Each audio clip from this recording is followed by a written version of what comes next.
की बात हो और चाहे बात हो राम से जुड़े तमाम गीतों और उनकी कहानियों से जुड़े, और भगवान राम से हम क्या सीख सकते हैं, क्या सीख हमें लेनी चाहिए, क्योंकि मर्यादा पुरुषोत्तम श्री राम से बहुत सारी चीजें ऐसी हैं जिन्हें हम सीख सकते हैं और अपने जीवन में उतार कर आगे बढ़ सकते हैं।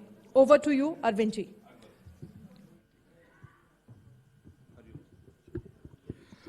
Thank you Ananya, thank you. बहुत ही शानदार जो है सेशन लगातार जारी है और मैं समझता हूं कि बहुत आनंद आ रहा होगा, क्योंकि पूरा देश और पूरी दुनिया इस समय देख रही है भारत को।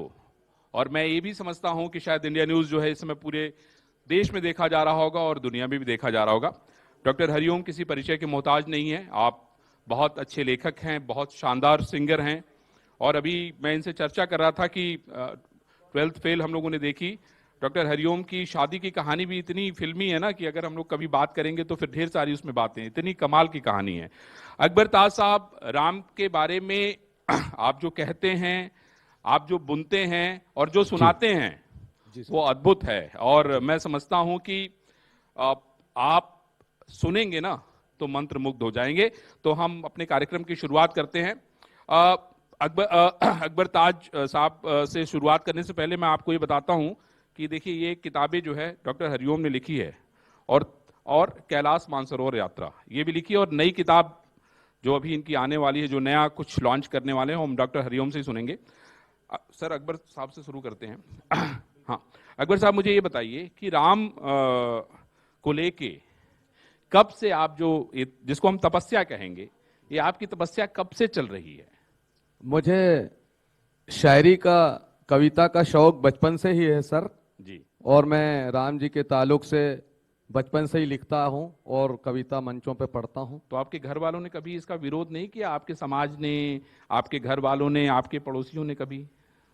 नहीं सर, विरोध वाली तो कोई बात ही नहीं है ना। राम जी के ताल्लुक से तो हर कवि, हर शायर लिख सकता है। इकबाल साहब ने भी लिखा है, सब ने लिखा है जी। और राम जी का चरित्र तो मुझे बहुत पसंद है, मैं बहुत पसंद करता हूँ राम जी को।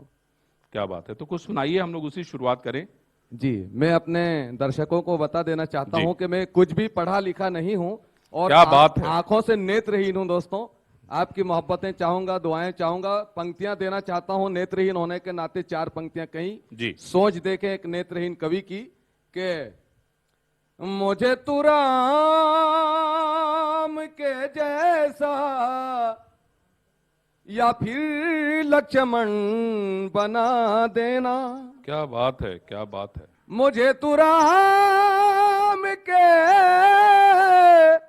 जैसा या फिर लक्ष्मण बना देना, और सिया के मन के जैसा मन मेरा दर्पण बना देना।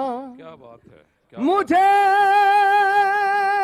मुझे अंधा बनाया है तो मुझको गम नहीं इसका,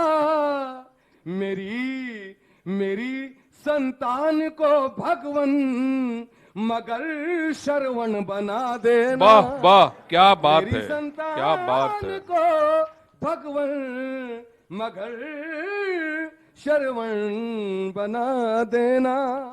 और अगर आपका आदेश हो तो ये एकदम आदेश है, एकदम आदेश राम जी के बारे में। जी जी जी। पंक्तियां देना चाहता हूं साहब। देखें कि बनारस की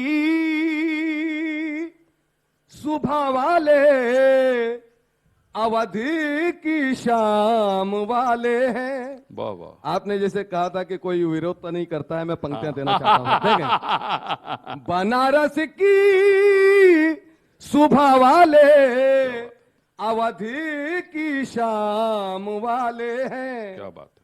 और हमी सुजलाम वाले हैं। वाह वाह। हमी सुफलाम वाले क्या बात है, वाह, बहुत शानदार।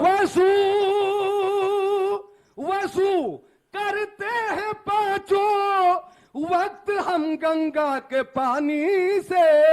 क्या बात। अरे तुम्हारे ही नहीं श्री राम, हम भी राम वाले। क्या बात है, वाह वाह वाह वाह वाह वाह। अकबर भाई वाकई बताओ ना, मेरी आंखें तो हल्की सी गीली हो गई। सही बता रहा हूँ, आपकी ये जो शिद्दत जिसको कहते हैं ना, जिस शिद्दत के साथ आपने सुनाया है ना, उसने मुझे उसमें डुबो दिया है एकदम। मुझे लगता है कि क्या क्या क्या बुना है आपने। जी सर। कौन कहेगा कि नहीं आप लिखना नहीं जानते, कौन कहेगा कि आप पढ़ना नहीं जानते। कमाल है। सारे लोग प्लीज ताली बजाइए। बहुत साधारण बात नहीं है, असाधारण बात है ये असाधारण बात है। हरिओम सर, आप भी कलम के उस्ताद हैं और मैं तो, हमारा तो कई इंटरव्यू आपके साथ हुआ है, हमने कितना सुना है, लेकिन अभी राम को लेके आप जो है कुछ लेके आने वाले हैं। मैं चाहता हूं कि कुछ सुनाइए, क्योंकि अकबर भाई भी देखिए बगल में बैठे हैं, इन्होंने एकदम पूरा जो है चाशनी में एकदम घोल दिया एकदम।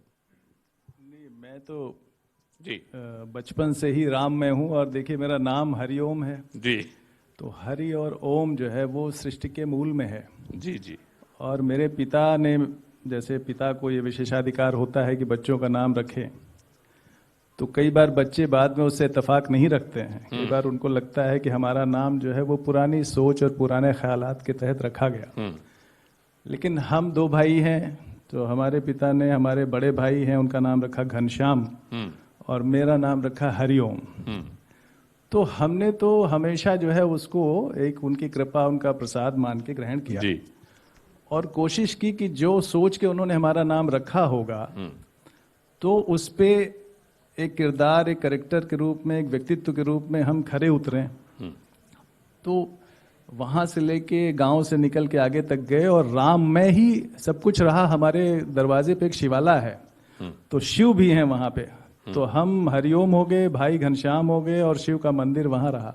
क्या बात। तो ये हमारे संस्कार रहे। जी तो जैसे अकबर साहब कह रहे थे कि साहब राम हमारे भी हैं, तो हमें लगता है कि मजहब, नेशनैलिटी और मिथकीय जो विरासत है उसको अलग अलग समझने की जरूरत है। तो अगर आप किसी एक समाज में या देश में, एक मुल्क में रहते हैं, तो जो उसकी सांस्कृतिक, पौराणिक और राष्ट्रीय विरासत होती है, आप उसके साझीदार होते हैं, तभी आप वहां होते हैं।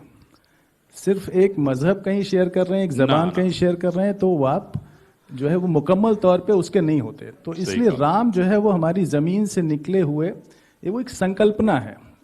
जैसे अभी आपसे बात हो रही थी जी कि राम जो है उसका अर्थ क्या है, तो राम का अर्थ है सौंदर्य, सुंदरता, जी एस्थेटिक्स। तो लाइफ में जो कुछ भी सुंदर है, इसलिए हम कह रहे हैं सत्यम शिवम सुंदरम। तो ये एसेंस है, वो ओम है जो सृष्टि के मूल में।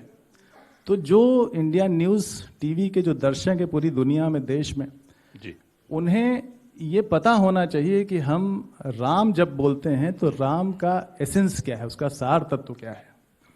तो अभी जब ये हुआ कि बहुत लोगों ने कहा कि भाई एक पावन घड़ी है, बेला है, उसमें 22 जनवरी को प्राण प्रतिष्ठा हो रही है। तो प्राण प्रतिष्ठा अवश्य एक मंदिर में, अयोध्या में हो रही है, लेकिन राम तो हम सब लोगों के हृदय में है। जी जी और कालांतर से हैं, जब से हम अस्तित्व में हैं, जब से ये भारतवर्ष अस्तित्व में है, तब से वो है। तब से राम है। ये 5000 साल तक की जो डिस्कवरी ऑफ इंडिया रही, वो जो सांस्कृतिक विरासत, जो लेखकीय एक विरासत है, उसके पहले जो है मौखिक रूप से कितनी लंबी जो है श्रुति परंपरा से संस्कृति रही। जी जी वहां से राम आते हैं। तो जी, राम तो जी। हम सब लोगों के भी दिल में है। जी तो मैंने एक जो पद है मीरा का, जी हाँ पायो जी मैंने राम रतन धन पायो, मैंने कहा भाई हम इसको रिलीज करते हैं इस मौके पर, चूंकि एक गायक के तौर पे हमारा कंट्रीब्यूशन क्या होगा इसमें। तो वही पद जो है कल मैं रिलीज करूंगा। आज मैंने उसका पोस्टर जो है वो शेयर किया है, जी। तो वो मैं गुनगुना देता हूँ जी आपके जी से। जी पायो जी मैंने राम रतन धन पायो, पायो जी मैंने राम रतन धन पायो। वस्तु अमोलिक दी मोरे सतगुरु, वस्तु अमोलिक दी मोरे सतगुरु, कृपा करी अपनायो। पायो जी मैंने कृपा करी अपनायो, पायो जी मैंने राम रतन धन पायो, क्या बात। पायो जी मैंने राम रतन धन पायो। बहुत बढ़िया, शानदार शानदार। अकबर भाई, अब मेरे मन में बड़ी उत्सुकता हो गई जब आपने इतना शानदार जो है भगवान राम को लेके सुनाया। मेरे मन में उत्सुकता आपके बारे में जानने को लेके हो गई। जी सर। हाँ, कि क्या मतलब आप अपने बारे में भी थोड़ा सा बताइए, फिर हम आपका अगला जो है आपकी अगली रचना हम सुनेंगे। फिर आप अपने बारे में थोड़ा सा लोगों को बता दीजिए कि भाई अकबर ताज जो है, जिनको हम लोगों ने छत्तीसगढ़ से यहाँ आने के लिए निमंत्रित मध्य प्रदेश किया। रहता हाँ, हूं मध्य प्रदेश से जो है हमने आपको यहाँ आमंत्रित किया है। जी और आपने इतनी इस ठंडी को चीरते हुए और इन सारी समस्याओं का सामना करते हुए जो आज हमारे मंच पे बैठे हैं, तो आप थोड़ा अपने बारे में बताइए, तो फिर हम लोग आपकी अगली रचना सुने। मैं सर मध्य प्रदेश के खंडवा शहर के पास में एक छोटा सा गांव है, गांव का नाम दीपला है जी। बहुत छोटे से गांव से निकल के आता हूं जी। और मैं जन्म से नेत्रहीन हूं और मेरे 2 भाई और नेत्रहीन हैं सर। ओ। और मुझे बचपन से ही कविता पाठ का शौक है। मैंने कई हिंदी मंच किए हैं, उर्दू मंच किए हैं, मुशायरों में भी कामयाबी मिलती है, हिंदी कवि सम्मेलनों में भी मुझे बहुत मोहब्बतों से नवाजा जाता क्या है। बात है। बस यही मेरा परिचय है सर। बहुत ही शानदार है। और मैं समझता हूं कि देखिए, परिचय तो आपके अपने कर्मों से होता है। जी सर। आप जो करते हैं उससे आपका परिचय होता है और वही आपके इकबाल को बुलंद करता है। मैंने तो यही देखा है।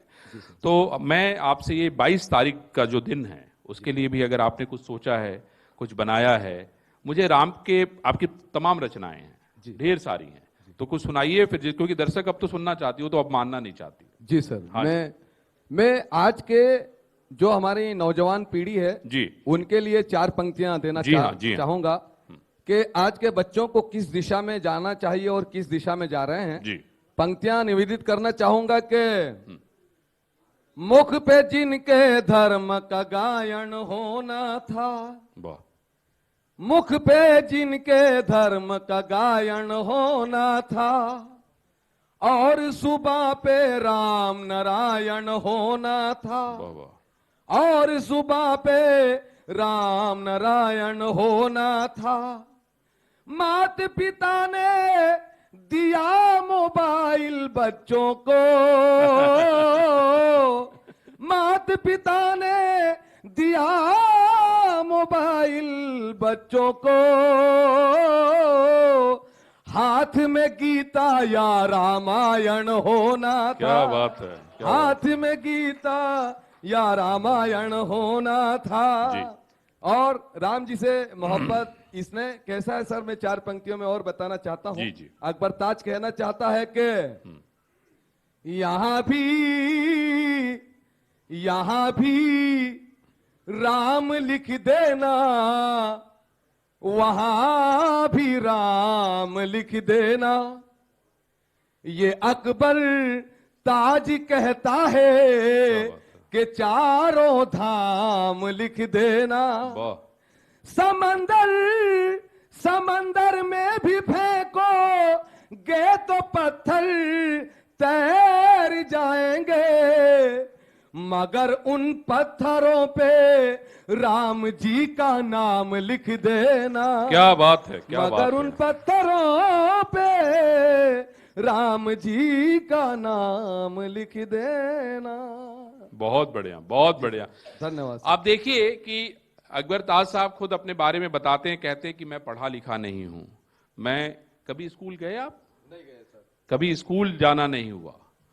और इतना शानदार लयबद्ध तरीके से किसी बात को कहना, ये देखिए, ये इसी को कहते हैं कि कोई एक ऐसी शक्ति है जो हमें और आपको चला,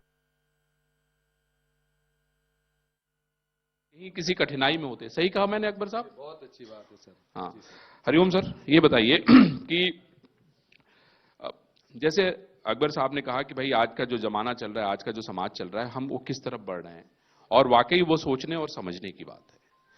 राम के चरित्र को अगर हम देखें, उसको मनन करें, उसको महसूस करें, तो मैं समझता हूं कि अगर उसमें से कुछ गुण भी ले लेना, तो जीवन की वैतरणी पार हो जाएगी।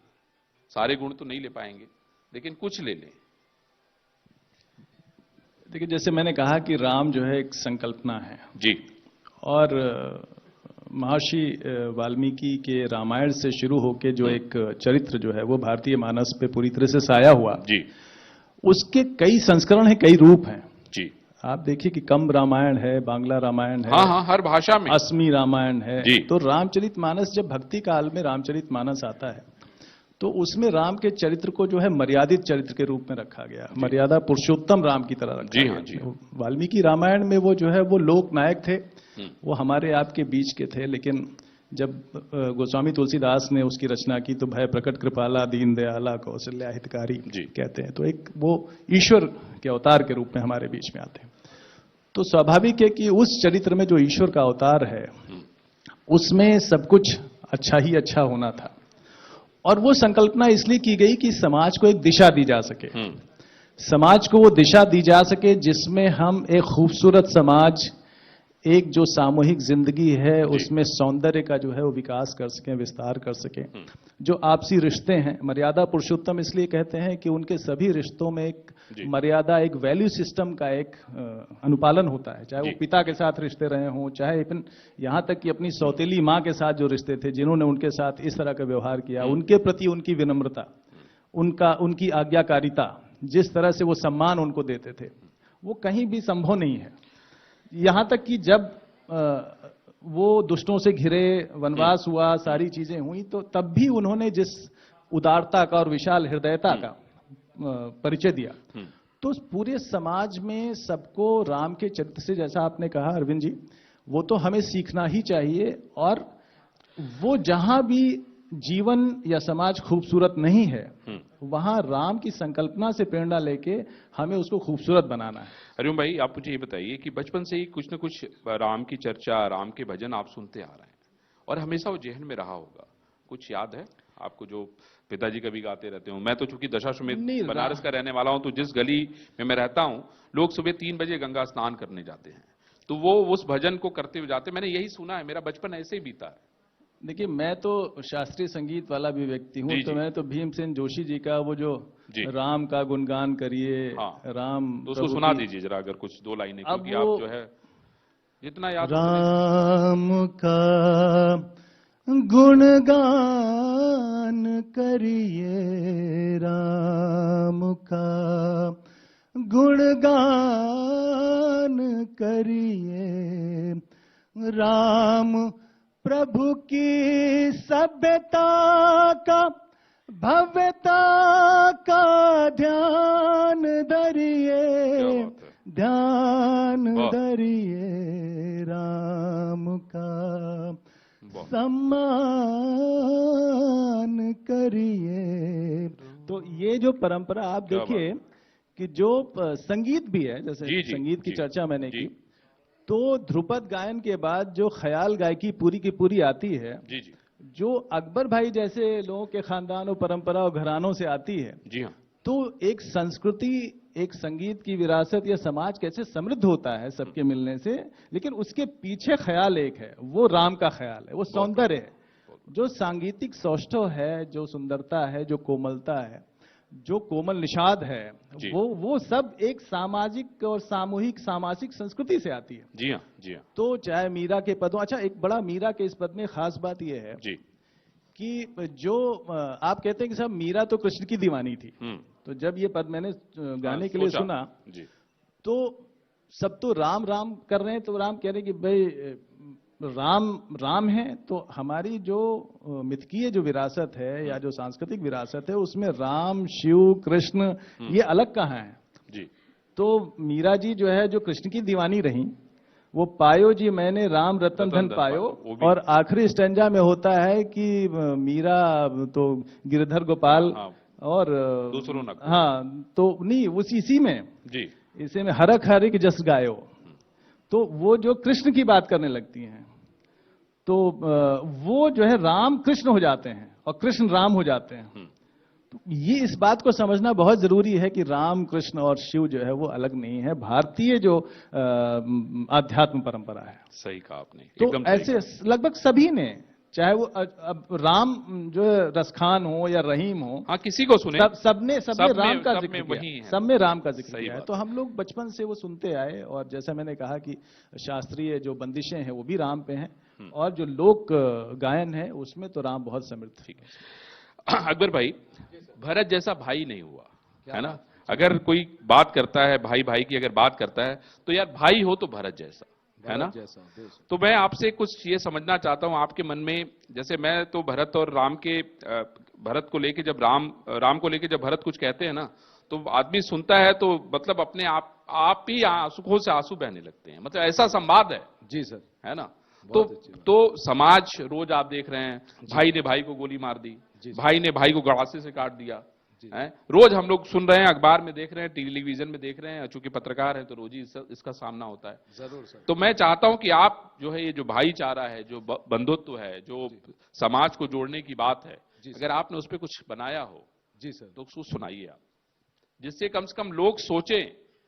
जी सर। हाँ, मैं 4 पंक्तियां कौमी एकता की देना चाहता हूं। बहुत बढ़िया। और पूरे हिंदुस्तान में मैं कौमी एकता, राम जी, देशभक्ति, हुजूर पैगंबर, ख्वाजा गरीब नवाज सब पे कहता हूं, बड़ी मोहब्बतें मिलती है, लेकिन ये कौमी एकता की 4 पंक्तियां मैं हर जगह सुनाता हूं जी, यहां से भी पेश करना चाहता हूं। जी जी। कि लखन लखन के दर्द हो तो अश्क रमजानी के बहते हैं। अरे वाह, क्या बात। सुनिएगा, कौमी एकता के लखन के दर्द हो तो अश्क रमजानी के बहते हैं। क्या बात है, क्या बात है। हमारे मुल्क में सब लोग यकजहती से रहते हैं। वाह वाह वाह वाह। यहाँ बेटी को रुखसत करने सारा गांव आता है। यहाँ बेटी को रुखसत करने सारा गांव आता है। मोहब्बत के इसी गुलशन को हिंदुस्तान कहते क्या हैं। बात है, क्या बात है। मोहब्बत के इसी गुलशन को हिंदुस्तान कहते हैं। वाह वाह रे अकबर भाई। और सर, राम जी से थोड़ा सा अलग से आपने सुनाने के लिए कहा। जी जी जी। मैं 4 पंक्तियां फिर देना चाहता हूं, नेत्रहीन होने के नाते साहब। जी। कॉल और मिस कॉल वाली बातें आपने बहुत सारे शायरों से, कवियों से सुनी है, लेकिन मैंने बहुत इन पंक्तियों को घुमाया और इस पे शैलेश लोढ़ा जी जो एक शो करते हैं वाह भाई वाह का, वो भी अपने आंसू नहीं रोक पाए हैं। क्या बात। तमाम सुनने वालों की नजर करना चाहता हूं ये 4 पंक्तियां। अकबर ताज ने कैसा घुमाया है, पंक्तियां देना चाहता हूं। हमारी बहनें भी यहाँ पे बैठी हैं, देखें कि तुम्हारी भूल है कि वो मुझे मिस कॉल करती है। क्या बात है। तुम्हारी भूल है कि वो मुझे मिस कॉल करती है। मेरी चाहत को वो लड़की सदा अनमोल करती है। कभी एहसास अंधेपन का वो होने नहीं देती। मेरी बेटी मुझे हर रोज वीडियो कॉल करती है। क्या बात है। मेरी बेटी मुझे हर रोज वीडियो कॉल करती है। और अगर वक्त रहा सर तो आखिर में जरूर एक राम जी के ताल्लुक से कुछ एक मुखड़ा और 2 बंद जरूर आखिर में। नहीं, आप सुना दीजिए, हम लोग एकदम अपने आखिरी दौर में मतलब उसी से गुजर रहे, सुना डालिए। अच्छा जी सर, मैं सुनाना चाहता हूँ जी। बहुत प्रिय ये मेरा भजन इसे कह लीजिए या गीत कह लीजिए, उसका मुखड़ा सिर्फ 2 बंद सुनाना चाहूंगा। सुनाइए। राम बनो तो राम के जैसा होना पड़ता है। क्या बात है, क्या बात है। राम बनो तो राम के जैसा होना पड़ता है। राम बनो तो राम के जैसा होना पड़ता है। राजमहल को छोड़ के वन में सोना क्या बात है, क्या पड़ता बात है, वाह। एक बार प्लीज सभी लोग ताली बजाइए भाई, ये कोई बहुत साधारण एक की मरतबा बात नहीं ताली है। बजा के क्या बात appreciate है। राजमहल को छोड़ के बन में सोना पड़ता है। और सबसे प्रिय जो बन है, मुझे वो बन हाजिर करना चाहता हूं, जी, निवेदित करना जी, चाहता हूं जी। कि राम कथा को पढ़ लेना तुम आज के राजाओं। वाह। राम कथा को पढ़ लेना तुम आज के राजाओं। धर्म की खातिर राज सिंहासन खोना क्या बात है, पड़ता क्या बात है, क्या बात है, वाह, वाह। धर्म की खातिर राज सिंहासन खोना पड़ता है। और आखिरी पंक्तियां सर, मुझे विदा करना, आखिरी जी, बंद देना जी, चाहता हूं इस जी। गीत का कि तब होते हैं राम के दर्शन पहले ऐ लोगों। बहुत अच्छी पंक्तियां निवेदित जी, करना जी। चाहता हूं। देखें कि तब होते हैं राम के दर्शन पहले ऐ लोगों। पापी मन को गंगा जल से धोना पड़ता है। क्या बात है, क्या राम बात है। बनो तो राम के जैसा होना पड़ता है। अकबर भाई, धन्यवाद। सच बताऊं तो आपको छोड़ने का मन तो नहीं है, लेकिन समय किसी के लिए रुकता नहीं है बेशक। और हम लोगों ने यही देखा है, किसी का वो इंतजार नहीं करता है और आगे बढ़ता रहता है। तो हमें भी समय के साथ पानी जैसे बहता है उसके साथ और हवा जैसे चलती है, प्रकृति के साथ चलना है। तो ये सेशन हम यही खत्म करते हैं, लेकिन हम उम्मीद करेंगे कि आपकी जो बातें हैं कि अगर वाकई किसी को राज करना है ना, तो उसको तख्त और ताज छोड़ना पड़ता है ना। बहुत अच्छी बात। और मैं हरिओम भाई को भी धन्यवाद दूंगा, अकबर जी को भी धन्यवाद दूंगा धन्यवाद। कि ये दोनों लोग आए और उन्होंने इंडिया न्यूज के लिए अपना अमूल्य समय दिया। आपको बहुत बहुत धन्यवाद सर, बहुत इंडिया- धन्यवाद।